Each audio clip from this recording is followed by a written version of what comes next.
राधा स्वामी दयाल की दया। राधा स्वामी सहाय राधा स्वामी मेरा मास्टर, स्वतंत्र भारत के उत्कृष्टतम गुरुमुख की अद्भुत गाथा। यह अमूल्य ग्रंथ जिसको आप सुनने जा रहे हैं भाई योगेश भारद्वाज द्वारा रचित है। और जो लोग इस ग्रंथ को नहीं पढ़ पाए हैं, जिसका कोई भी कारण रहा हो, चाहे समय का अभाव या फिर हिंदी पढ़ने में असक्षमियता, उन सभी भाई बहनों के लिए मेरा छोटा सा प्रयास। इसी प्रकार की आध्यात्मिकता से जुड़ी अन्य पुस्तकों को सुनने के लिए चैनल को सब्सक्राइब करें। परम पूज्य परम संत हुजूर कंवर साहिब जी महाराज के पावन चरणों में सादर समर्पित भूमिका योगेश जी की कलम से इस अमूल्य ग्रंथ के पहले पन्ने को लिखने की प्रारंभिक कड़ी में मैं सबसे पहले अथाह समर्पण और विनम्रता के भाव में अपना शीर्ष झुकाना चाहता हूं।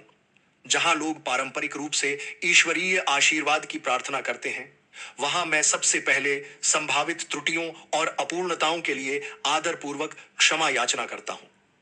जिस क्षण में मैंने स्वतंत्र भारतीय इतिहास के सबसे विशिष्ट गुरुमुख द्वारा की जाने वाली अतुलनीय गुरु सेवा की महाकाव्यीय प्रशंसा और उनकी अद्वितीय महिमा का चित्रण करने का संकल्प किया, उस अविस्मरणीय पल से ही मैं आप सभी का स्वाभाविक रूप से अपराधी बन जाता हूं और अपनी इस त्रुटि के लिए आप सभी का जीवन भर क्षमा प्रार्थी रहूंगा। हुजूर महाराज जी द्वारा गुरु शिष्य परंपरा के इतिहास में दर्ज की गई सेवा का स्तर इतने उच्च कोटि का है कि जिस क्षण कोई भी कलम इसका बखान करना शुरू करेगी, वो स्वचालित रूप से उसकी शोभा, उसकी महानता और प्रतिष्ठा का स्वतः ही न्यूनीकरण कर देगी। हुजूर महाराज जी द्वारा अनंत और अपरिमित प्रेम से भरी सेवा को चुनिंदा लफ्जों में समेटना उसको जबरन मात्रात्मक करने की गुस्ताखी होगी। वास्तव में कोई भी जीव हुजूर साहिब की अतुलनीय गुरु भक्ति और उनके बड़े महाराज जी के प्रति सेवा की अथाह गहराई को समझ नहीं सकता और कोई कलम इसे यथासंभव चित्रित नहीं कर सकती। हमारी मानव बुद्धि, चाहे वो कितनी भी तीक्ष्ण या विशाल हो, अपनी सीमाओं से बाधित है, जो हमें उनके अद्भुत प्रेम कथा का केवल एक संकेत देखने की क्षमता प्रदान करती है। इसे और अधिक स्पष्टता से प्रस्तुत करने के लिए कल्पना कीजिए कि आपने एक बच्चे को आकाश के अपार विस्तार को उसके छोटे साथियों को चित्रित करने का कार्य सौंपा है। ऊपर देखते हुए बच्चा केवल असीम आकाश का एक छोटा अंग देख पाएगा। उसका विवरण केवल उसे दिखाई देने वाले छोटे हिस्से पर आधारित होगा। अनजाने में उस विशाल आकाश को अनदेखा कर देगा जो उसकी दृष्टि से परे फैला है। इसी तरह यह पुस्तक उस बच्चे के ईमानदार लेकिन सीमित विवरण की तरह है। इन पन्नों में हुजूर साहिब के अद्भुत प्रेम की मात्र झलकियां, क्षणिक एहसास और प्रशंसा है, जो कि मेरी सीमित समझ से महसूस किया गया। फिर भी बहुत कुछ मेरे परिप्रेक्ष्य के पार है। उनकी अगाध भक्ति का अपार विस्तार, वो मुझसे हमेशा अगम्य रहेगा। एक भावनाओं और समर्पण का ब्रह्मांड जिसे मैं कभी पूरी तरह से अनुभव या प्रस्तुत नहीं कर सकता। बड़े महाराज जी अक्सर सत्संग में फरमाते थे कि पूर्ण गुरु और पूर्ण चेला एक साथ बड़े भाग्य से ही मिल पाते हैं। और इतिहास गवाह है, युगों युगों से जब भी ब्रह्मांड ने किसी पावन भूमि को गुरु और गुरुमुख की अद्वितीय जोड़ी से अलंकृत किया है, तब तब उस महान जोड़ी ने उस भूमि को एक परम पवित्र तीर्थ और एक आध्यात्मिक प्रकाश स्तंभ में परिणत कर दिया है। गुरु और शिष्य के अटूट प्रेम, गहन भक्ति और उनके अपार समर्पण की महायात्रा उस भूमि के प्रत्येक रजकण को चिंतामणि के रहस्यमय सत्व से ओतप्रोत कर देती है। उनके जाने के बाद भले ही कितनी ही सदियां बीत जाएं, उस भूमि में एक ऐसी परिवर्तनशील शक्ति बसी होती है जो फिर हर उस व्यक्ति की चेतना में समाहित हो जाती है जो इस पवित्र भूमि पर चरण रखता है। उस पावन धरा पर चलने वाला प्रत्येक जीव स्वतः ही दिव्यता की ओर आकृष्ट हो जाता है। उसका हृदय सकारात्मकता और मानवता के प्रति अपार प्रेम से भर जाता है। जिस प्रकार वाराणसी, आगरा, करतारपुर, ब्यास, पंढरपुर, अमृतसर, हरिद्वार, वृंदावन आदि की पवित्र भूमि पर गुरु शिष्य की महान जोड़ियों ने अपनी विरासत को संजोया है, उसी प्रकार पूर्ण गुरु और उनके पूर्ण गुरुमुख ने हरियाणा के दिनोद गांव की मंगलमय भूमि पर अवतरित होकर उसे एक स्वर्णिम नगरी में परिवर्तित कर दिया है। बड़े महाराज जी जो भक्ति, ध्यान और तपस्या के प्रतीक स्वामी के रूप में प्रकट हुए, और हुजूर साहिब उनके गुरुमुख शिष्य जो राधा के प्रकाशमय रूप में प्रेम, सेवा और समर्पण की मिसाल बने, इन दोनों ने साथ मिलकर राधा स्वामी परंपरा की सबसे उत्कृष्ट और अनुपम भक्ति के महाकाव्य का सृजन किया। उनकी जीवन गाथा एक जादुई और हृदय को छू लेने वाली कथा है जो इस संसारिक मायाजाल और उसके दुख दर्दों के बीच ईश्वरीय अनुभूति को सहज और उत्कृष्ट तरीके से उपलब्ध कराने का मार्ग दर्शाती है। आज के युग में राधा स्वामी दिनोद आश्रम एक अलौकिक संधि का अवतरण है, एक पारलौकिक सेतु जो मानवी लोक को साक्षात परमात्मा के दिव्य धाम से जोड़ता है। बड़े महाराज जी और हुजूर महाराज जी के अमर प्रेम की अनंत गाथा से प्रेरित होकर अनगिनत आध्यात्मिक साधक पीढ़ी दर पीढ़ी युगों युगों तक आत्मनिर्वाण की कामना और दिव्यता की अनुभूति के लिए हरियाणा के इस पवित्र तीर्थ स्थल की ओर अविरत प्रवाहित होते रहेंगे। अब हरियाणा के इतिहास में जहां पहले केवल कुरुक्षेत्र की पवित्र और ऐतिहासिक नगरी की गाथा चर्चित होती थी, जहां भगवान कृष्ण ने मानवता को भगवत गीता का उपदेश दिया था, वहां एक नया अध्याय रचा जा रहा है। बड़े महाराज जी और हुजूर महाराज जी की प्रेम कथा जो अत्यंत दिव्य और अविनाशी है, यह संकेत देती है कि भविष्य में हरियाणा न केवल धर्म क्षेत्र के लिए प्रसिद्ध होगा, बल्कि संतों की भूमि के रूप में भी जाना जाएगा, जहां पूर्ण धनी ताराचंद जी महाराज और उनके परम शिष्य कंवर साहिब जी महाराज की महान प्रेम कथाएं गाई जाएंगी, लिखी जाएंगी और सभी वर्गों, समुदायों, जातियों, अमीर और गरीब द्वारा श्रद्धा से स्मरण की जाएंगी। राधा स्वामी मत के प्रवर्तक स्वामी जी महाराज ने गुरु सेवा के महत्व को अपनी पवित्र वाणी से विस्तार पूर्वक वर्णित किया है। इसी गुरु सेवा के प्रतिरूप राय सालीग्राम जी महाराज थे, जिन्होंने इसकी गरिमा को अपने जीवन द्वारा प्रतिष्ठित किया। आधुनिक युग में हुजूर महाराज जी ने इस गुरु सेवा को नवजीवन प्रदान कर गुरु प्रेम और गुरु भक्ति के अलौकिक प्रकाश को पुनः जगत में स्थापित किया है। यह प्रकाश असंख्य हृदयों में गुरु भक्ति के लिए उत्साह भरेगा, पाप के अंधेरे को दूर करेगा और साधकों को प्रेम के प्रकाशित पथ पर अग्रसर करते हुए सीधे मोक्ष के द्वार तक ले जाएगा। हुजूर साहिब ने एक शिष्य के रूप में विश्व के समक्ष ऐसी आदर्श जीवन शैली का निरूपण किया है जो गुरु भक्ति के हर रंग को अपने में समेटे हुए है और साथ ही समस्त गुरु शिष्य परंपराओं के गहनतम सिद्धांतों का अवलोकन अपने चरित्र में दर्शाती है। उनका जीवन वृत्तांत गुरुमुखता का उच्चतम रूप का प्रतिनिधित्व है। उनकी निष्ठावान गुरु सेवा न केवल वर्तमान और आधुनिक साधकों के लिए, बल्कि संपूर्ण मानवता के लिए भक्ति और आत्म साधना के लिए एक संपूर्ण एवं विस्तृत ज्ञान कोश है। हुजूर महाराज जी द्वारा की गई गुरु सेवा का स्तर इतने उच्च कोटि का है कि यदि कोई साधक अपने हृदय में वास्तविक साधना की उम्मीद रखता है, तो उसे विशाल ज्ञान संकलन की आवश्यकता नहीं। केवल हुजूर महाराज जी की सेवा का अनुकरण करने भर से वह न केवल अपने उत्थान को प्राप्त करेगा, अपितु स्वयं एक दीपस्तंभ बनकर दूसरों के लिए आध्यात्मिक पथ प्रदर्शक का कार्य करेगा। हुजूर महाराज जी के गुरु सेवा के अद्भुत वर्णन के लिए मेरे पास न तो पर्याप्त शब्द हैं, न ही ऐसी गहराई को भाषा के मोतियों में पिरोने की कला है। मेरी समझ में केवल यह आया है कि जब पूर्ण पुरुषोत्तम और जगत के स्वामी बड़े महाराज जी इस धरती पर अवतरित हुए, तो उनकी सेवा और देखभाल का महापराक्रम कोई सामान्य जीव नहीं कर सकता था।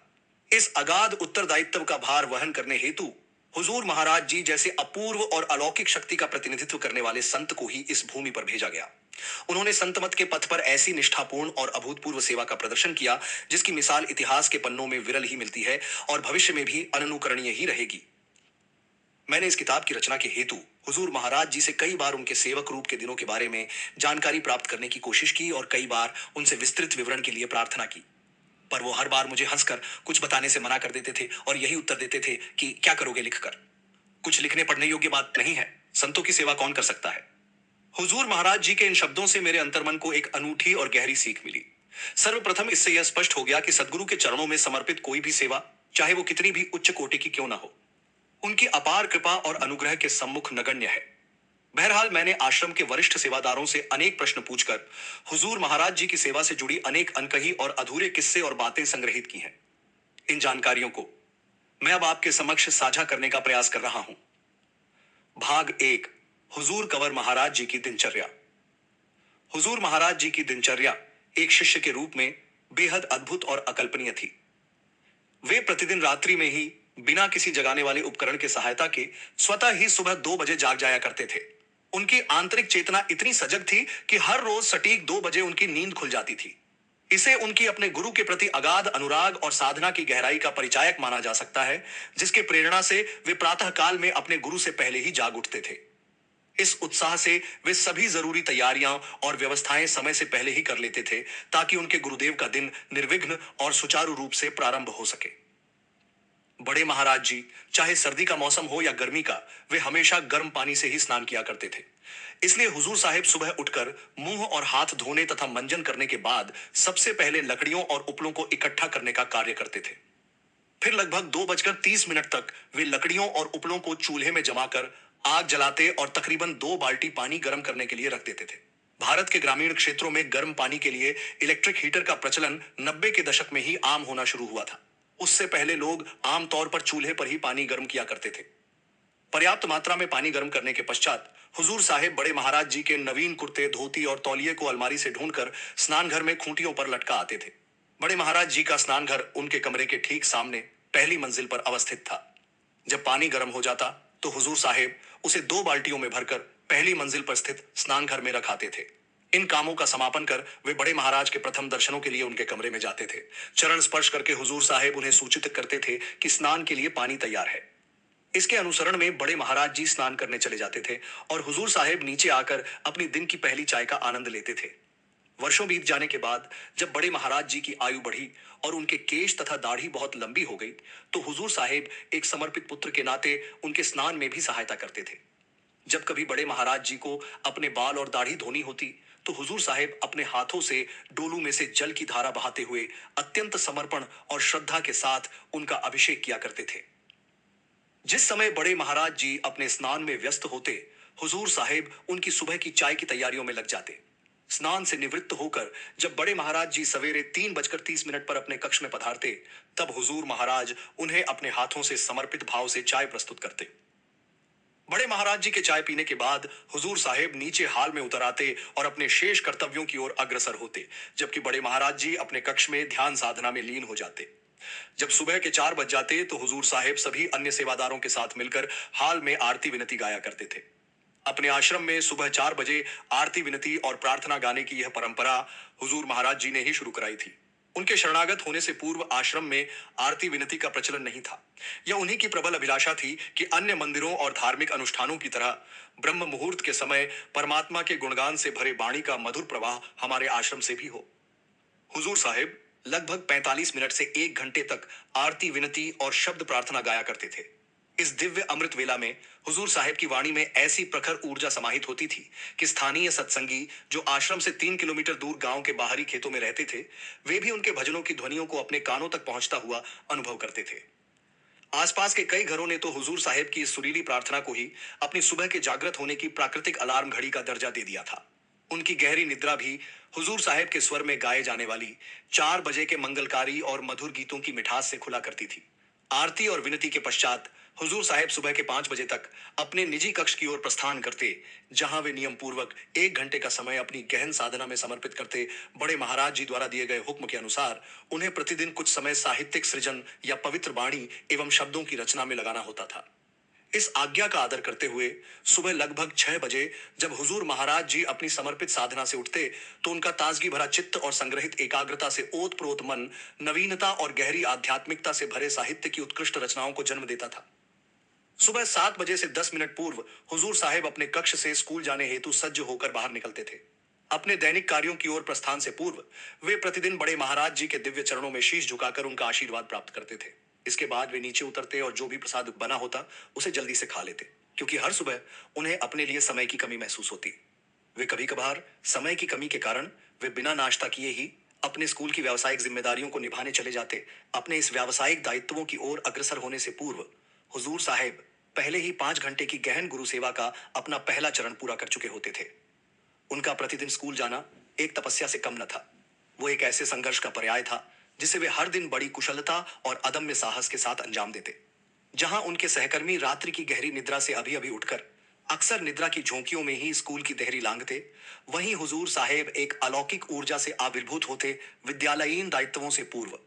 लगभग 2 पहर तक अनवरत सेवा और साधना में लगे रहने के बाद भी उनके आंतरिक आध्यात्मिक ऊर्जा की प्रबलता स्पष्ट दिखाई देती थी। उनका यह आध्यात्मिक तत्परता उनके हर कर्म और व्यवहार में परिलक्षित होती थी। उनका तेजस्वी चेहरा सहकर्मियों और बच्चों में नई आशाओं की लहर उत्पन्न करता और उनके हृदय में उमंग और उत्साह का संचार करता। आश्रम के अपने कर्म क्षेत्र में जैसे वे ऊर्जा, परिश्रम, जिम्मेदारी और समर्पण की मिसाल थे, उसी प्रतिबिंब को हुजूर साहिब ने अपने शिक्षकीय जीवन में भी उजागर किया। उन्होंने 12 कक्षा तक के बच्चों को अंग्रेजी पढ़ाई, जो उस दौर में ग्रामीण विद्यालयों के लिए एक चुनौतीपूर्ण विषय माना जाता था। लेकिन उनकी असाधारण शिक्षण पद्धति से प्रत्येक वर्ष उनके छात्र 100% सफलता के झंडे गाड़ते। उनकी यह उपलब्धि न केवल उनकी शिक्षण प्रतिभा का प्रमाण थी, बल्कि उनके समर्पित प्रयासों का भी जीवंत स्वरूप थी। हुजूर साहिब के प्रतिष्ठित अध्यापन कौशल, उनके उत्कृष्ट परिणाम और उनके पाठ्यक्रम के प्रति समर्पण के परिपाक में उन्हें स्कूल में हेडमास्टर के प्रतिष्ठित पद तक प्रोन्नत किया गया। हुजूर साहब का स्कूल में अध्यापन कार्य दोपहर 2:30 तक संपन्न हो जाया करता था, जिसके पश्चात वे अपने स्कूटर पर वापस आश्रम की ओर प्रस्थान करते थे। इसके साथ ही हुजूर साहिब बीते हुए दिन के 12 घंटे में अपनी दोनों जिम्मेदारी गुरु सेवा और अपना पेशावर दायित्व दोनों ही पूर्ण उत्साह और समर्पण के साथ संपन्न कर चुके होते थे। जहां एक आम इंसान दिन भर की मेहनत के बाद अपनी ड्यूटी से वापस आकर सीधे आराम करने की सोचता है या फिर बिस्तर की ओर रुख करता है, वहीं हुजूर साहब जब दोपहर 3 बजे तक स्कूल से वापस आश्रम में कदम रखते थे तो उनके दिन के सबसे महत्वपूर्ण और व्यस्त हिस्से की शुरुआत होती थी। जब हुजूर साहब 3 बजे तक स्कूल से वापस आश्रम में कदम रखते थे तो उनके दिन के सबसे महत्वपूर्ण और व्यस्त हिस्से की शुरुआत होती थी। साहब आश्रम पहुंचते तो वो अक्सर बड़े महाराज जी को उनके कमरे के बाहर छत पर उनकी प्रतीक्षा करते हुए मिलते। दोनों के बीच प्रेम इतना आगाध था कि उस पल में यह फर्क करना असंभव हो जाता था कि कौन 7 घंटे के विराम के बाद एक दूसरे के दर्शन के लिए ज्यादा लालहित हुआ करता था। अपने गुरुमुख की झलक पाकर बड़े महाराज जी की आंखों में एक अनोखी चमक आ जाती थी और उनका चेहरे पर चांद सी मुस्कान खिल जाती। वहीं दूसरी ओर अपने गुरुदेव के मुस्कुराते हुए अति मनमोहक दर्शन पाकर हुजूर महाराज जी के कण कण में एक दिव्य ऊर्जा का प्रवाह हो जाता, जो एक क्षण में उनके दिन भर की थकान गायब कर देता। बड़े महाराज जी के समय में अपने सत्संगों का आयोजन रात में हुआ करता था। उनके समय में आज की तरह देश प्रदेश में इतने आश्रम निर्मित नहीं हुए थे। उस समय केवल 2-3 ही आश्रम थे और बड़े महाराज जी हरियाणा में विभिन्न जिलों के गांवों में जाकर रात्रि में सत्संग कार्यक्रमों में शामिल होते थे। बड़े महाराज जी रात्रि में सत्संग का आयोजन करते थे, जिसके बाद पूरी रात शब्दवाणी होती थी। वे तड़के 4 बजे जीवों को नामदान देते और सूर्योदय होने से पहले ही वापस दिनोद आश्रम की ओर प्रस्थान करते थे। जहां संगत अधिक होती वहां पर बड़े महाराज जी 2-2 दिनों तक सत्संग कार्यक्रम संभालते थे। उस दौरान बड़े महाराज जी हर 10 दिन में कहीं ना कहीं सत्संग का आयोजन करते थे और जिस हफ्ते में सत्संग नहीं होता तो वो उस हफ्ते किसी न किसी श्रद्धालु के घर विभिन्न जगहों पर चरण फेरी करने जाते थे। इस कारण अक्सर जब हुजूर साहिब के स्कूल से लौटने का समय होता तब तक बड़े महाराज जी किसी न किसी स्थान पर सत्संग यात्रा या चरण फेरी का कार्यक्रम बनाए हुए रहते थे। हुजूर साहिब के प्रवेश द्वार से अंदर आते ही बड़े महाराज जी उनको ऊपर छत से ही कह देते थे, मास्टर जल्दी से 1 कप चाय पी ले और फिर फलाना जगह सत्संग करने चलना है। हुजूर साहिब भी बड़े महाराज जी के इन कार्यक्रमों और यात्राओं के अभ्यस्त थे और स्कूल छोड़ने से पहले ही उनका मन सदैव किसी अनपेक्षित यात्रा के लिए तैयार रहता था, क्योंकि उन्हें पता था कि उन्हें बड़े महाराज जी के साथ कहीं जाना पड़ सकता है। इसलिए आश्रम पहुंचते ही हुजूर साहिब फटाफट 1 कप चाय पीते और फिर तुरंत अपने उस कार्यभार को संभालते जिसको बड़े महाराज जी केवल अपने मास्टर से ही करवाना पसंद करते थे। जब भी बड़े महाराज जी को आश्रम से बाहर कहीं जाना होता वे केवल हुजूर साहिब से ही गाड़ी चलवाते थे। बड़े महाराज जी को हुजूर साहिब की ड्राइविंग पर इतना विश्वास था कि वे अपने बाहरी दौरे उसी समय रखते थे जब हुजूर साहिब आश्रम में उपस्थित होते थे, अन्यथा वे उनके आने का इंतजार करते थे। जब हुजूर साहिब ड्राइविंग सीट पर होते तो बड़े महाराज जी इतने निश्चिंत हो जाते कि वे सीट पर ही आसन लगाकर ध्यान समाधि में लीन हो जाते थे। घंटों का सफर हुजूर साहिब और बड़े महाराज जी बिना कोई बातचीत किए एकदम चुपचाप तय करते थे। जैसा कि पहले बताया गया था, जब हुजूर साहिब स्कूल से आते तो बड़े महाराज जी उन्हें बता देते थे कि किस जगह जाना है। हुजूर साहिब चाय पीकर तुरंत गाड़ी पर कपड़ा मारकर उसे तैयार करते और बड़े महाराज जी को गाड़ी में बैठाकर अपनी दैनिक सेवा के तीसरे पड़ाव की शुरुआत करते थे। हुजूर साहिब जब बाहरी सत्संग यात्राओं पर जाते थे तो वे बड़े महाराज जी के मात्र सारथी नहीं होते थे, बल्कि उनके अभिन्न अंग की तरह उनके सत्संग कार्यक्रमों में उनके व्यक्तिगत सेवक, सहयोगी या परिचारक के रूप में अत्यंत महत्वपूर्ण और निष्ठावान भूमिका निभाते थे। हुजूर साहिब उनके साथ हमेशा खड़े रहकर प्रबंधकीय जिम्मेदारियां संभालते थे। सत्संग स्थल पर पहुंचकर हुजूर साहिब संगत को बड़े महाराज जी के दर्शन करवाते, धन सेवा एकत्रित कर उसका प्रबंधन करते। इसके बाद वे बड़े महाराज जी के रसोइये का कार्य भी करते, उनका भोजन तैयार करवाते और उन्हें परोसते और जिमाते। भोजन ग्रहण करने के बाद बड़े महाराज जी तो स्थानीय प्रबंधकों और सेवादारों से मिलते और बातचीत करते, जबकि हुजूर साहिब को वे नीचे जाने का इशारा कर नामदान की प्रक्रिया शुरू करने का आदेश देते। बड़े महाराज जी ने सत्संग के हर क्षेत्र में, चाहे वह भौतिक हो या मानसिक, हुजूर साहिब पर विशेष रूप से सेवा का दायित्व सौंपा था।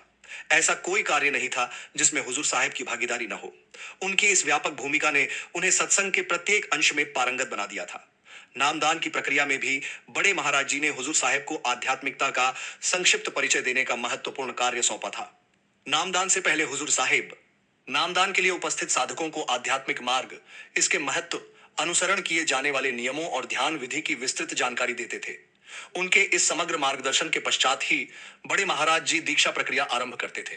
इस प्रकार हुजूर साहिब सत्संग के इस अत्यंत पवित्र और शुभ अंग में बड़े महाराज जी के सहयोगी बने।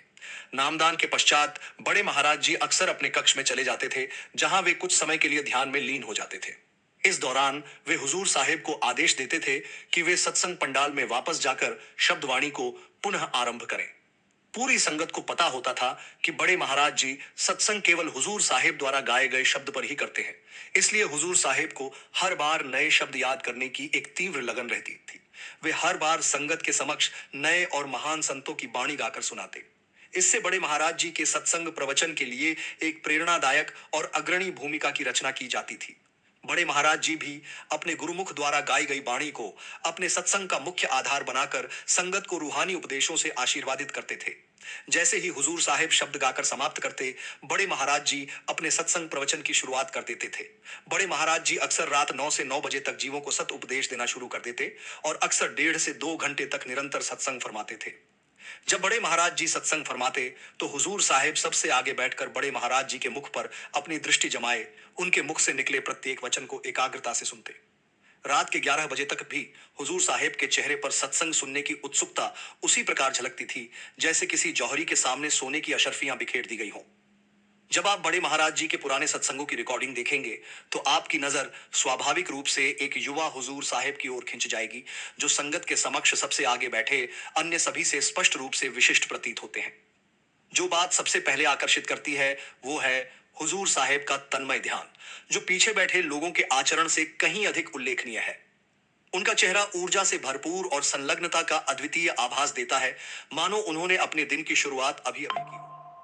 उन रिकॉर्डिंग्स से यह स्पष्ट प्रतीत होता है कि 21 घंटे के अथक परिश्रम के बावजूद भी हुजूर साहिब के भीतर का उत्साह अविचलित बना रहता था। उनके चेहरे पर बड़े महाराज जी के उपदेशों को गहराई से समझने की आकांक्षा स्पष्ट रूप से झलकती है। ऐसा प्रतीत होता है मानो संपूर्ण सत्संग, बड़े महाराज जी का हर एक शब्द केवल उनके कानों के लिए ही निर्मित किया गया हो। हुजूर साहिब की एक और विशेषता थी जो उनके एक शिष्य के रूप में समर्पण को प्रदर्शित करती है। जब भी बड़े महाराज जी अपने सत्संगों में कोई विशिष्ट, अर्थपूर्ण या प्रभावशाली वचन फरमाते थे, हुजूर साहिब तत्काल उसे अपनी डायरी में पेन से नोट कर लेते थे। फिर हुजूर साहिब अपने खाली समय में इन महत्वपूर्ण बिंदुओं को संग्रहित कर उन्हें उद्धरणों और किताबों के रूप में प्रकाशित करके बड़े महाराज जी की अनुपम शिक्षाओं को साझा करने की सेवा को अंजाम देते थे। रात के 11 बजे जब बड़े महाराज जी अपने सत्संग प्रवचन को विराम देते थे, तब वे सबसे पहले अपने गुरुमुख के प्रति प्रेम प्रकट करते थे। बड़े महाराज जी स्टेज से उतरते ही हुजूर साहिब के कंधों पर अपना सारा भार डाल देते थे और उन्हें बगल से कसकर अपने हृदय से लगाकर संत निवास की ओर चल पड़ते थे। हुजूर महाराज जी भी जब बड़े महाराज जी को स्टेज से उनके कमरे तक ले जाते थे, तब वे उनका हाथ थामे और उनकी उंगलियों को अपनी उंगलियों में फंसाकर संगत की भीड़ से निकालकर उनके कमरे तक ले जाते थे। अगर आप इसे पुरानी रिकॉर्डिंग में देखेंगे तो यह दृश्य मन को मोह लेने वाला, अलौकिक और प्रेम से परिपूर्ण होता है, जो समय को ठहरा देता है और आपकी आंखें गुरु और शिष्य के पवित्र प्रेम के अद्भुत चित्रण पर ठहर जाती हैं। यह दृश्य अनुराग का उत्कृष्ट उत्सव है, प्रेम का वो संगीत है जो स्वर्गीय रंगों से चित्रित होता है। मेरा दृढ़ विश्वास है कि जिस किसी ने भी इस अमर क्षण का दर्शन किया है, वे सचमुच धन्य हो गए हैं, क्योंकि उस पल में दो महान संतों के बीच की अकथनीय प्रेम रागिनी संजोई गई है, जो साक्षात परमात्मा के अवतार है। गुरु और गुरुमुख का इस प्रकार प्रेम से ओतप्रोत होकर चलना एक ऐसा आध्यात्मिक दर्शन है जो आत्मा पर अकल्पनीय प्रेम और भक्ति का संस्कार छोड़ जाता है। बड़े महाराज जी को सकुशल उनके कक्ष तक पहुंचाने के पश्चात वह उनकी निद्रा हेतु आरामदायक शयन कक्ष की व्यवस्था करते थे। इससे पहले कि बड़े महाराज जी रात्रि के विश्राम के लिए प्रस्थान करते थे, हुजूर महाराज जी उनके चरणों को आधे घंटे तक दबाने की सेवा करते थे। बड़े महाराज जी फिर हुजूर साहिब को हुक्म देते थे कि वे जाकर रात भर चलने वाली शब्दवाणी में बैठ जाएं और कुछ शब्द गाएं। इसके बाद बड़े महाराज जी अपना कमरा बंद कर लिया करते थे और हुजूर साहिब तकरीबन 11 बजे से 30 बजे तक शब्दवाणी में शामिल हो जाते थे। फिर हुजूर महाराज जी 1.5 से 2 घंटे तक एक तारा पर मन को परमात्मा और गुरु प्रेम से रंगने वाली बाणियां और शब्द गाकर पूरी संगत और सेवादारों को एक नई ऊर्जा प्रदान करते थे। हुजूर साहिब रात के 1 बजे तक शब्द गाते थे, जिसके पश्चात वे भी 23 घंटे के अपने लंबे दिनचर्या को आराम देते थे। क्योंकि हुजूर साहिब को प्रत्येक सुबह 2:30 पर बड़े महाराज जी के स्नानार्थ गर्म पानी तैयार करना आवश्यक होता था, इसलिए वे रात्रि में आयोजित होने वाले सत्संग के अवसरों पर आमतौर पर नहीं सोते थे। वे फिर रात को 1 बजे किसी कमरे में जाकर 1-1.5 घंटे के लिए ध्यान समाधि में बैठ जाते थे। ध्यान से उठने के बाद हर रोज की तरह हुजूर साहिब फिर एक बार सुबह 2:30 पर से अपने दैनिक सेवा में जुट जाते थे, जिसमें वे बड़े महाराज जी को स्नान करवाते, चाय पिलाते और खुद स्नान करते। इसके पश्चात प्रातः 4 बजे हुजूर साहेब बड़े महाराज जी को अमृत वेला के दौरान एक छोटे सत्संग के लिए पुनः पवित्र मंच पर आसीन करवाते थे। सुबह के इस सत्संग के समापन के बाद हुजूर साहेब उन्हें सत्संग स्थल से वापस दिनोद आश्रम गाड़ी चलाकर ले जाते थे। जब तक वे आश्रम में प्रवेश करते तो अक्सर सुबह के 7 बज चुके होते थे। आश्रम पहुंचकर बड़े महाराज जी अपने कक्ष में विश्राम के लिए चले जाते थे, जबकि हुजूर साहेब असाधारण समर्पण के साथ अपने वस्त्र बदलते और अपने स्कूल जाने के लिए तैयार होते। हुजूर साहेब विशेष रूप से रात्रि सत्संग के बाद वे अपने व्यावसायिक कर्तव्यों से कभी भी अवकाश नहीं लेते थे, भले ही लगातार 2 दिनों से जागते हुए और निरंतर सेवा में लीन रहे हों। जब भी बड़े महाराज जी दूरवर्ती गांवों में रात्रिकालीन सत्संग का आयोजन करते थे या जब दिनोद और भिवानी में सत्संग संपन्न होते थे, तब हुजूर साहेब की यही विशेष दिनचर्या रहती थी। वे लगातार 2 दिनों तक बिना किसी विश्राम के अथक सेवा से स्कूल और स्कूल से पुनः सेवा के कार्य में निरंतर लगे रहते थे। उनका यह नियमित क्रम उनके अदम्य साहस और आत्मत्याग का एक स्पष्ट प्रमाण था। उनका जीवन अटूट प्रतिबद्धता का एक जीवंत उदाहरण है, जो इस सिद्धांत पर अडिग खड़ा था कि उनका व्यावसायिक जीवन कभी भी उनकी आध्यात्मिक सेवा के मार्ग में बाधा नहीं बना और इसी तरह उनकी आध्यात्मिक सेवा ने कभी भी उनके व्यावसायिक जीवन को प्रभावित नहीं किया। यह संतुलन हुजूर साहेब को स्वामी जी महाराज के आदर्शों का सर्वोत्तम उदाहरण बनाता है। स्वामी जी महाराज की शिक्षा के अनुसार आध्यात्मिक मार्ग में सफलता के लिए पहले स्वयं की कमाई करनी चाहिए और फिर शेष समय को सेवा और ध्यान में समर्पित करना चाहिए। लेकिन हुजूर साहेब ने इसे एक कदम आगे बढ़ाते हुए अपने जीवन को केवल 2 भागों में बांटा, आजीविका कमाना और सेवा में लीन रहना। उनके जीवन में तीसरा कोई तत्व नहीं था, न ही उन्होंने किसी अन्य गतिविधि में अपने आप को लिप्त किया। इस प्रकार हुजूर साहेब आधुनिक समय के एक आदर्श शिष्य के रूप में उभरे, जिनकी अडिग समर्पण भावना और जीवन शैली या सिद्धांतों को दोहराया नहीं जा सकता। रात्रि के सत्संग के बाद उनकी स्कूल में दिनचर्या अन्य दिनों की भांति उत्साह और समर्पण से भरी हुई रहती थी।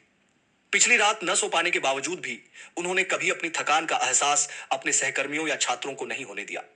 स्कूल से लौटकर भी वे विश्राम करने के बजाय आश्रम में अपनी सेवा के दैनिक कार्यक्रमों में लग जाते थे, जो कि रात 9 से 9 बजे तक चलते थे।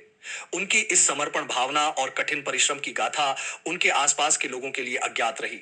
हुजूर साहेब के सत्संग और यात्रा कार्यक्रमों की कड़ी और विस्तृत दिनचर्या का अवलोकन करने पर यह अनुमान लगाना सहज है कि यात्राओं से मुक्त दिनों में दिनोद आश्रम में उनकी दोपहर के बाद, स्कूल से वापसी के बाद की गतिविधियां अपेक्षाकृत अधिक विश्रामपूर्ण होती होंगी। पर उनके द्वारा निभाई गई असंख्य जिम्मेदारियों और दैनिक सेवा की गहन जांच से एक चौंकाने वाला सत्य सामने आता है। हुजूर साहेब की समर्पण भावना इतनी दृढ़ थी कि चाहे सत्संग यात्राएं हों या न हों, इससे उनकी सेवा के नियमित कार्यक्रम में किसी प्रकार का कोई अंतर नहीं आता था। चाहे आश्रम में हो या उसकी सीमाओं से परे, हुजूर साहेब का संपूर्ण समय निरंतर 3 मुख्य कार्यों में समर्पित होता था: सेवा, सेवा और सेवा, चाहे वह मानसिक, शारीरिक या आध्यात्मिक हो। उनके सामान्य दिन की और अधिक स्पष्ट तथा विस्तृत झलक प्रदान करने के उद्देश्य से आपके सामने उनके स्कूल से लौटकर आश्रम पहुंचने के बाद की दोपहरीय दिनचर्या का संक्षिप्त विवरण साझा किया जा रहा है। जैसा कि पहले पहले उल्लेखित किया गया था, हुजूर साहेब अक्सर दोपहर के 3 बजे तक अपने स्कूल से आश्रम लौट आया करते थे। यदि बड़े महाराज जी को किसी सत्संग यात्रा पर जाना होता था, तो हुजूर साहेब उन्हें अपने कमरे की छत पर खड़े होकर उनकी प्रतीक्षा करते हुए पाते। यदि बड़े महाराज जी वहां नहीं मिलते, तो हुजूर साहब समझ जाते कि आज बड़े महाराज जी बाहर नहीं बल्कि आश्रम में ही अपना पूरा दिन व्यतीत करेंगे। आश्रम में प्रवेश करते वक्त अगर बड़े महाराज जी अपनी छत पर ना दिखाई देते, तो हुजूर साहब तत्परता से बड़े महाराज जी के कमरे की ओर दौड़ते। उनके कमरे में पहुंचकर वे उनके दर्शन करते और उनके चरणों की सेवा में समर्पित हो जाते। हुजूर साहब आराम से उनके चारपाई के किनारे बैठकर उनके पैर दबाते और बड़े महाराज जी उनकी अनुपस्थिति में बीती दिन की घटनाओं, सत्संग और आश्रम से जुड़ी महत्वपूर्ण बातों की जानकारी साझा करते थे। लगभग आधे घंटे की इस सार्थक वार्तालाप के बाद बड़े महाराज जी अपने प्रिय शिष्य की थकान समझते हुए उन्हें आराम करने और जलपान ग्रहण करने के लिए भेज देते थे। हुजूर साहब फिर 3:30 बजे तक अपने कमरे में तो चले जाते थे, पर फिर भी उनकी नजरें कभी बिस्तर की ओर नहीं जाती थी। वे अपनी अनगिनत जिम्मेदारियों के चलते अक्सर व्यस्त रहते थे, जिस कारण उनका ध्यान शायद ही कभी विश्राम की ओर जाता था। वे अपने कमरे में जाकर गर्म चाय के प्याले के साथ बड़े महाराज जी के निजी सचिव के रूप में अपनी सेवा में लग जाते। 1980 और 1990 के दशक में जब भारतीय घरों में मोबाइल फोन और कंप्यूटर नहीं आए थे, तब प्रमुख संचार का तरीका हस्तलिखित पत्र और पोस्टकार्ड के माध्यम से होता था। इस दौरान हुजूर साहिब ने बड़े महाराज जी के लिए संगत से संबंधित सभी पत्राचार का प्रबंधन किया। इस संचार में संगत के आध्यात्मिक प्रश्न, शुभकामनाएं, व्यक्तिगत अनुरोध, सूचना साझा करना और निमंत्रण शामिल थे। प्रतिदिन हुजूर साहिब संगत द्वारा भेजे गए पत्रों को सावधानी से छांटते और बड़े महाराज जी की ओर से सोच समझकर उनकी प्रतिक्रियाएं तैयार करते। उनकी प्रतिक्रियाएं हाथ से लिखी गईं, प्रत्येक प्रश्न का उत्तर देती और वांछित जानकारी प्रदान करती। बड़े महाराज जी ने हुजूर साहिब को आध्यात्मिक प्रश्नों के उत्तर उनकी अपनी गहरी समझ के आधार पर देने की जिम्मेदारी प्रदान की थी। हुजूर साहिब अपनी प्रखर अंतर्दृष्टि का प्रयोग करते हुए इन आध्यात्मिक और सांसारिक प्रश्नों का हल निकालते, श्रद्धालुओं के संशय को दूर करते और उन पत्रों पर बड़े महाराज जी के नाम से हस्ताक्षर करते थे। अपनी इस सेवा में लगभग 1 घंटे का समय समर्पित करने के पश्चात हुजूर साहिब आमतौर पर शाम 4:30 के आसपास बड़े महाराज जी के कक्ष के बाहर वाले बरामदे की ओर चले जाते थे। फिर वे इस जगह को बड़े महाराज जी द्वारा आयोजित शाम की बैठकों के लिए तैयार करने की सेवा में जुट जाते थे। वर्तमान समय में हुजूर महाराज जी शाम का समय आश्रम में रहने वाले सेवादारों को दर्शन देने में बिताते हैं। वे विभिन्न प्रमुख सेवादारों के साथ आयोजित लघु बैठकों में सक्रिय भागीदारी करते हैं, जिसमें दिन भर की गतिविधियों और उपलब्धियों का आकलन किया जाता है। इन चर्चाओं में कृषि संबंधी अपडेट्स, आश्रम के निर्माण कार्यों में प्रगति और आश्रम के अंदर की जा रही विविध सेवाओं पर आम जानकारी शामिल होती है। बड़े महाराज जी के समय में जब आश्रम का आकार काफी छोटा था और सेवादार भी कम थे, तब शाम की दिनचर्या भिन्न होती थी। बड़े महाराज जी स्थानीय वृद्धजनों, गांव के प्रमुख व्यक्तित्वों और नियमित अतिथियों के साथ अंतरंग सभाओं में संलग्न होते थे। इन सत्रों में निजी संवाद होते थे, जिनमें गांव की प्रमुख समस्याओं का समाधान किया जाता था और समुदाय द्वारा मांगी गई सलाह या सहायता प्रदान की जाती थी। इसके अतिरिक्त वे अक्सर बातचीत के दौरान सत्संग भी फरमा दिया करते थे, जिससे रोज आने वाले लोगों के बीच एक सहज वातावरण बनता था। बड़े महाराज जी रोजाना अपने कमरे के बाहर वाले बरामदे पर शाम 4:30 से 5 बजे तक गांव वालों के साथ मिलते थे। हुजूर साहब हर रोज इन मुलाकातों के लिए खास तैयारी करते थे। पहले तो हुजूर साहब बरामदे की सफाई करते थे। गर्मियों के दौरान वे बाल्टी लेकर बरामदे के पूरे फर्श पर पानी छिड़कते थे। यह साधारण क्रिया वहां के माहौल को आरामदायक बना देती थी। फिर वे बड़े महाराज जी के लिए सिंहासन और आगंतुकों के लिए चटाइयां बिछाते थे, ताकि सभी को आरामदायक बैठक मिले। जब तक लोग पहुंचते, बरामदा सुखद बातचीत के लिए बिल्कुल तैयार होता था। यह सब हुजूर साहब की विचारशील सेवा का नतीजा होता था। इन सभाओं के दौरान हुजूर साहब एक उत्तम सेवक की भूमिका निभाते थे। वे पहले आए मेहमानों को चाय और विभिन्न प्रकार के प्रसाद परोसते, फिर बड़े महाराज जी के ज्ञानवर्धक चर्चा को ध्यानपूर्वक सुनने के लिए सबसे पीछे जाकर बैठ जाते थे। सत्संग की तरह वे इन आध्यात्मिक वार्तालापों का सारांश लेखनीबद्ध करते थे, जिसमें बड़े महाराज जी द्वारा दी गई कोई भी महत्वपूर्ण सलाह, मौलिक सिद्धांत या उपस्थित जनों के लिए सुझाए गए समाधान शामिल होते थे। हुजूर साहिब की इन ज्ञानमयी बातों को सहेजने की प्रक्रिया सिर्फ नोट्स बनाने तक सीमित नहीं थी। वे इन गहरी सोच वाली बातों को ध्यानपूर्वक संग्रहित कर उन्हें संशोधित करते हुए आध्यात्मिक पुस्तकों में परिणत करते थे। फिर उनके द्वारा रचित पुस्तक संगत के बीच साझा की जाती थी, जिससे उन्हें बड़े महाराज जी के शिक्षाओं और अंतर्दृष्टि से प्रेरित मार्गदर्शन और आत्मज्ञान प्राप्त होता था। इस सभा के समापन होने पर शाम लगभग 5 बजे तक हुजूर साहब रसोई की ओर बढ़ते थे, जहां वे बड़े महाराज जी के रात्रि भोज की तैयारियों के बारे में सेवादार से समन्वय करते थे। बड़े महाराज जी शाम 6 बजे तक अपना भोजन समाप्त कर लेते थे, जिसके बाद वे अपने कमरे के बाहर विस्तृत बरामदे पर शांत और सुकून भरी सैर करते थे, जो उनके लिए चिंतन और पाचन का समय होता था। जब बड़े महाराज जी टहलते थे, तब हुजूर साहब उनके कक्ष को रात्रि के लिए तैयार करने में जुट जाते थे। उनका पहला कार्य कमरे की पूरी तरह सफाई करना और कमरे में व्यवस्था कायम करना था। इसके बाद वे बड़े महाराज जी के बिस्तर को बहुत ध्यान से बनाते थे, यह सुनिश्चित करते हुए कि उनके रात्रि ध्यान और आराम के लिए सभी सुविधाएं उपलब्ध हों। इसमें मच्छरदानी लगाना, पीने का पानी रखना और रात के लिए जरूरी सभी चीजें व्यवस्थित करना शामिल था। कमरे की इस सेवा के उपरांत हुजूर साहब फिर नीचे मुख्य हाल की ओर चले जाते थे, जहां उन्हें बड़े महाराज जी द्वारा सौंपी गई एक और पवित्र जिम्मेदारी निभानी होती थी। बड़े महाराज जी ने हुजूर साहब को आश्रम में शाम की शब्दवाणी में गाने का हुक्म दिया हुआ था, जिसमें उन्हें प्रतिदिन कम से कम 5 शब्द गाकर सुनाने होते थे। हुजूर साहब की समर्पण भावना केवल कर्तव्य तक सीमित नहीं थी। उनकी गहरी आध्यात्मिक आस्था उन्हें केवल 5 शब्दों के गाने तक सीमित नहीं रखती थी, बल्कि इससे उन्हें अपने सत्रों को और अधिक लंबा खींचने की प्रेरणा मिलती थी, जहां वे घंटों तक गहन अभ्यास और गायन में तल्लीन रहते थे। प्रत्येक शाम को उनकी सुरीली और मनमोहक आवाज आश्रम में गूंजती थी, जो सभी उपस्थित जनों पर एक सम्मोहन का जादू बिखेरती थी। इस दिव्य सेवा के लिए वे कम से कम 1 घंटे का समय समर्पित करते थे और रात 8 बजे तक अपनी आध्यात्मिक प्रस्तुति को समाप्त करते थे, जिससे पूरा वातावरण शांति और भक्ति से भर जाता था। अपने इस कर्तव्य को संपन्न करने के बाद हुजूर साहिब उत्सुक हृदय से बड़ी तेजी से बड़े महाराज जी के कक्ष की ओर दिन के अंतिम दर्शनों के लिए बढ़ते थे। जब रात के 8 बजते वे बड़े महाराज जी के कक्ष में प्रवेश करते और तत्काल उनके चरणों की सेवा में जुट जाते थे। यह कार्य महज एक सेवा नहीं बल्कि हुजूर साहिब के लिए भक्ति और पूर्णता का प्रतीक था। अपने गुरु के चरणों में बैठकर जब वे उनके चरण दबाते थे तो उन्हें ऐसा लगता था कि वे संपूर्ण ब्रह्मांड के साथ एक हो गए हैं। इस विनम्र सेवा के क्षणों में हुजूर साहिब को अकथनीय आनंद का अनुभव होता था। उनके गुरु के चरण जादुई ऊर्जा से युक्त प्रतीत होते थे जो उन्हें नवीन ऊर्जा प्रदान करते और दिन रात निरंतर सेवा करने की शक्ति से भरते थे। बड़े महाराज जी के पवित्र चरणों में उन्हें एक सेवा से दूसरी सेवा में संक्रमण करने की शक्ति मिलती थी। बड़े महाराज जी के चरणों के प्रति हुजूर साहिब के अतुलनीय प्रेम और भावुकता ने उन्हें एक सामान्य शिष्य से विश्व के सर्वोत्कृष्ट गुरुमुख में परिवर्तित कर दिया।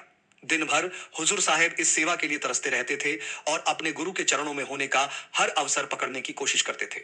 बड़े महाराज जी भी अपने प्रिय शिष्य की इस गहरी चाहत को जानते थे और उनके हृदय में जल रही उस अनबुझ विरह की ज्वाला को पहचानते थे जो हर बीतते दिन के साथ और भी अधिक प्रबल होती जा रही थी। अपने साथित्व के आखिरी वर्षों में तो हुजूर साहिब को अपने गुरु के दर्शनों की लालसा इतनी प्रबल हो गई थी कि उन्हें नींद का आना दुर्लभ हो गया। वे रात भर अपने गुरु के सान्निध्य की आकांक्षा में जागते रहते थे। कभी कभी वे आधी रात को जाग जाते थे और यदि उन्हें बड़े महाराज जी जागते हुए मिलते तो वे चुपचाप उनके कक्ष में प्रवेश करते और अपने प्रिय गुरु के चरणों की सेवा में फिर से जुट जाते थे। गुरु और शिष्य के बीच प्रेम का बंधन इतना गहरा हो गया था कि यह निर्णय करना असंभव हो गया था कि कौन किसके दर्शनों के लिए अधिक व्याकुल था, कौन इस दैवीय प्रेम में अधिक लीन था। जैसा कि पहले उल्लेखित है, हुजूर साहिब शाम 8 बजे बड़े महाराज जी के चरणों की सेवा में लग जाते थे और लगभग 1 घंटे तक उसी आनंदमय सेवा में समय व्यतीत करते थे। बड़े महाराज जी की इस दिव्य मौज में 1 घंटे से अधिक समय तक लीन रहने के बाद हुजूर साहिब लगभग रात 9 बजे तक अपने निजी कक्ष की ओर वापस लौटते थे। उस समय तक आश्रम पूर्ण शांति से आच्छादित होता, जहां इसके निवासी या तो गहरी नींद में होते या ध्यानमग्न होते। 19 घंटे की निरंतर सेवा के बाद अंत में जब हुजूर साहिब अपने कक्ष में प्रवेश करते तब भी उनका मन विश्राम की ओर नहीं बल्कि उस शांत और स्थिर वातावरण का उपयोग कर आध्यात्मिक रचनाओं में समर्पित हो जाता। वे अपनी मेज पर जा बैठते और गहन चिंतन में लीन हो जाते। फिर वे अपनी रचनाओं को एक सुंदर और लुभावनी शब्दावली में पिरोते, हर एक पंक्ति की नींव में गहराई और सौंदर्य जोड़ते। उनके द्वारा लिखे हुए दोहे और शब्द जिन्हें उन्होंने बड़ी सूक्ष्मता से तराशा था, संतमत के दर्शन में प्रेम और ज्ञान के उच्च स्तंभ के रूप में स्थापित हुए। रात के इन शांत घंटों में ही हुजूर साहिब ने वे आध्यात्मिक भजन और शब्द लिखे जो आज पूज्य ग्रंथ सतगुरु प्रेम में समाहित हैं। हुजूर साहिब अक्सर घंटों तक अपनी रचनात्मक उत्साह में खोए रहते थे। भाई मदन जी, जिनका कार्य हर रात सेवादारों को गर्म दूध पहुंचाना था, बताते हैं कि वे नियमित रूप से रात 9 बजे से पहले हुजूर साहिब के टेबल पर गर्म दूध का गिलास रख देते थे। वे याद करते हैं कि हुजूर साहिब अपने लेखन में इतने तल्लीन होते थे कि अक्सर दूध बिना छुए रह जाता था। हुजूर साहिब का ध्यान उस ओर केवल रात 10:30 के आसपास जाता जब वे अपनी डायरी बंद करते और कलम रख देते थे। उस समय तक दूध ठंडा हो चुका होता। दिन भर की अथक सेवा के बाद, जिसमें शारीरिक और मानसिक दोनों तरह की कठोरता शामिल थी, हुजूर साहिब रात के 10 से 10 बजे के मध्य अपने बिस्तर की ओर बढ़ते। फिर भी उनका मन विश्राम की ओर नहीं झुकता। विश्राम के बजाय वे अपने दिन की सबसे महत्वपूर्ण और अंतिम सेवा में प्रवृत्त होते, भजन, जो कि उनके लिए एक आध्यात्मिक और भक्तिभाव से परिपूर्ण ध्यान का समय होता था। भले ही बड़े महाराज जी ने कई बार हुजूर साहिब को सलाह दी थी कि उन्हें इतने दीर्घ ध्यान साधना की आवश्यकता नहीं है, परंतु हुजूर साहिब की अटूट प्रतिबद्धता उन्हें हर दिन ध्यान की ओर ले जाती थी। उनकी भक्ति अविचल थी, न बीमारी और न ही थकान, कुछ भी उन्हें इस रात्रि की आत्म अवलोकन की अनुष्ठानिक प्रक्रिया से विचलित नहीं कर पाता था। उनका अपने गुरु के उपदेशों के प्रति जुनून मात्र कर्तव्य से परे था। वे केवल एक जिम्मेदारी का निर्वाह करने के लिए ध्यान में नहीं बैठते थे, बल्कि वे तो पूरे आश्रम और संगत में सबसे समर्पित और गहन भक्ति करने वाले शिष्यों में से एक थे, जो ध्यान के लिए असाधारण रूप से लंबे समय तक समर्पित रहते थे। जब पूरी दुनिया दिन भर की थकान मिटाने के लिए निद्रा की गोद में समा जाती, तब हुजूर साहिब गहन ध्यान में लीन होते। वे अपनी पीठ को दीवार से सटाकर और बिस्तर पर आलती पालती मारकर आसन लगाते और फिर रात भर आध्यात्मिक साधना में मग्न रहते। उनकी यह असाधारण साधना आश्रम में विख्यात थी। कई लोग उनके कक्ष में झांककर इस सत्य को स्वयं देखने का प्रयास करते थे। यहां तक कि बड़े महाराज जी भी जिज्ञासा से प्रेरित होकर अक्सर रात में उठकर हुजूर महाराज जी की जांच करने जाते थे और हमेशा उन्हें ध्यान में डूबा पाते थे। बड़े महाराज जी स्वयं हुजूर साहिब की अनन्य भक्ति और आध्यात्मिक उत्साह के कायल थे। वे अक्सर उनकी प्रशंसा अपने भाषणों में करते थे, जिसे इस पुस्तक के आखिरी अंग में साझा भी किया है। प्रत्येक रात 10 बजे तक हुजूर साहिब अपने ध्यान की मुद्रा में बैठ जाते थे और सुबह 2 बजे तक इसमें लीन रहते।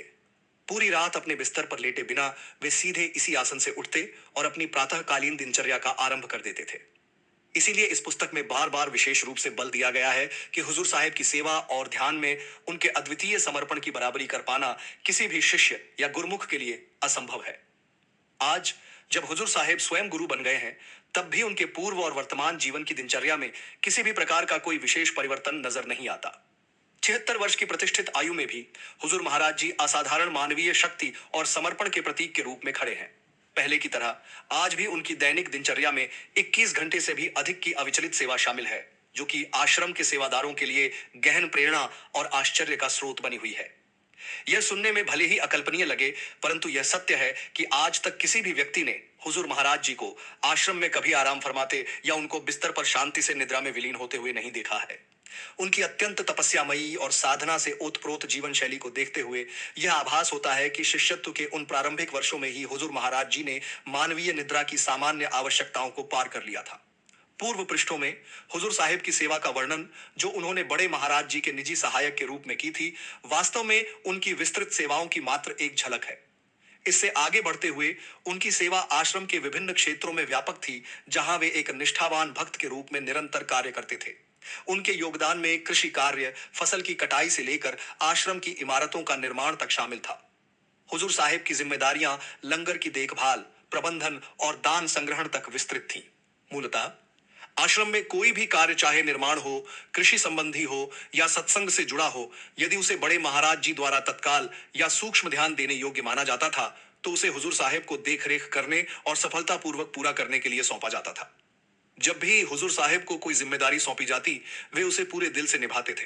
वे सिर्फ कार्यों के पर्यवेक्षक नहीं थे, बल्कि एक प्रेरक नेता थे जो अपने उदाहरण से आगे बढ़ते थे, अन्य सेवादारों के साथ मिलकर सेवा में खुद को समर्पित करते थे। उनकी उपस्थिति का अर्थ सिर्फ निर्देशन नहीं था, बल्कि सक्रिय सहभागिता, ऊर्जावान बनाना और दूसरों को प्रेरित करना था। वे अपने साथी सेवादारों में ऐसा जोश और उत्साह भर देते थे, जिससे उनके प्रयास तेजी से बढ़ते थे।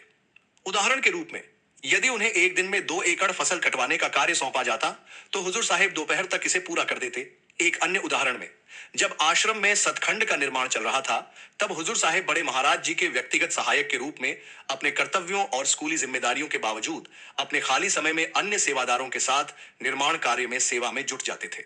इसी दौरान जब 5वीं मंजिल तक ईंटों की पहुंचाई का कार्य चल रहा था, तब हुजूर साहिब अक्सर अन्य सभी सेवादारों से अधिक वजन उठाने में अग्रणी दिखाई देते थे। उनका उत्साह केवल शारीरिक श्रम तक सीमित नहीं था, वो एक सामुदायिक भावना और गुरुमुखता की आभा फैलाता था, जो उनके आसपास के हर व्यक्ति को ऊर्जा से भर देता था। हुजूर साहिब की सेवा का आयाम इतना विशाल है कि उसके प्रत्येक प्रकरण को दस्तावेजीकृत करने के लिए एक पूर्ण ग्रंथ की आवश्यकता होगी।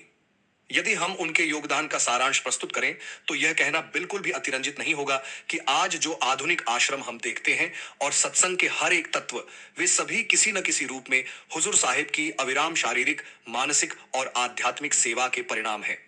हुजूर महाराज जी को आधुनिक दुनिया के एक असाधारण चमत्कार और मानवता के लिए एक आदर्श उदाहरण के तौर पर सम्मानित करना किसी भी दृष्टिकोण से अतिरंजना नहीं है। एक शिष्य के रूप में उनका ध्यान पूर्णतः अपने गुरु की अविचल सेवा में केंद्रित था, और अब एक गरिमामय गुरु के रूप में उनका संपूर्ण जीवन संगत की निस्वार्थ सेवा में समर्पित है। बिना किसी थकान या विराम के वर्ष भर, हर दिन, हर क्षण गुरु पद को स्वीकृत करते वक्त हुजूर महाराज जी ने एक गहन प्रतिज्ञा ली, उनके शरीर का प्रत्येक कण और जीवन का हर पल संगत की सेवा के लिए समर्पित होगा। यह प्रतिज्ञा मात्र शब्दों से कहीं अधिक है। यह एक जीवंत, सांस लेती सच्चाई है, जो उनके अस्तित्व के प्रत्येक जागृत क्षण में व्यक्त होती है।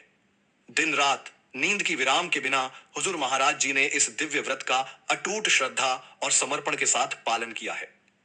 इतिहास के पन्नों में अनेक संतों की कहानियां अंकित हैं, जिन्होंने आत्मज्ञान की दिशा में कठोर यात्राएं की, अपने उच्च आध्यात्मिक लक्ष्यों की प्राप्ति हेतु सांसारिक मोह माया का परित्याग कर दिया।